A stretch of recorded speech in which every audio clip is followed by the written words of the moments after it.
નમસ્કાર દર્શક મિત્રો, બ્રેકિંગ ન્યૂઝમાં આપનું હાર્દિક સ્વાગત છે. આપ જોઈ રહ્યા ગુજરાત ન્યૂઝ 24. ડભોઈ તાલુકાના તરસાણા ગામે મહાકાય મગર દેખાતા ફફડાટ, ગામજનોમાં ભારે ભયનો માહોલ. ડભોઈ તાલુકાના તરસાણા ગામમાંથી એક ચિંતાજનક સમાચાર સામે આવી રહ્યા છે. ગામના સ્થાનિક તળાવમાં એક વિશાળકાય મહાકાય મગર દેખાતા સમગ્ર પંથકમાં ભારે સનસનાટી મચી ગઈ છે. તળાવના કિનારે મગર આટાફેરા કરતા હોવાનો વિડીયો અને દ્રશ્યો સામે આવતા જ સ્થાનિક ગ્રામજનોમાં ફફડાટ વ્યાપી ગયો છે. ખેડૂતો અને મહિલાઓમાં જીવનું જોખમ. તરસાણા ગામનું આ તળાવ રોજિંદી પ્રવૃત્તિ માટે ખૂબ જ મહત્વનું છે. ગામના લોકો સવાર સાંજ તળાવ કિનારે કપડાં ધોવા તેમજ પશુઓને પાણી પીવડાવવા માટે જતા હોય છે. આ ઉપરાંત આસપાસના ખેતરોમાં કામ કરતા ખેતમજૂરો અને ખેડૂતો પણ આ જ માર્ગનો ઉપયોગ કરે છે.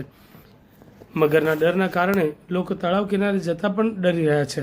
ગામજનોમાં એક જ સૂર છે કે કોઈ નિર્દોષ પશુ કે માણસ આ મગરનો શિકાર બને તે પહેલાં તંત્ર જાગે તે જરૂરી છે.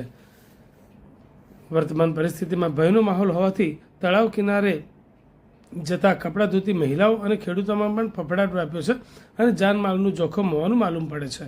વિશાળ મગર ગમે ત્યારે ગમે ત્યાં કોઈ પણ નિર્દોષ માણસ કે પશુ પર હુમલો કરી શકે છે. વન વિભાગ તાત્કાલિક એક્શનમાં આવે અને તળાવ કિનારે પાંજરો મૂકે તેવી માંગ ઉઠવા પામી છે. ગામના અગ્રણીઓ અને ગ્રામજનો દ્વારા વન વિભાગ સમક્ષ ઉગ્ર માંગ કરવામાં આવી છે કે સમય બગાડ્યા વિના તળાવ કિનારે મગરને પકડવા માટેનું આયોજન કરવામાં આવે અને મોટી દુર્ઘટના ઘટે તે પહેલાં જ વન વિભાગ આ મહાકાય મગરને રેસ્ક્યુ કરી સુરક્ષિત સ્થળે ખસેડે તે અત્યંત જરૂરી બન્યું છે.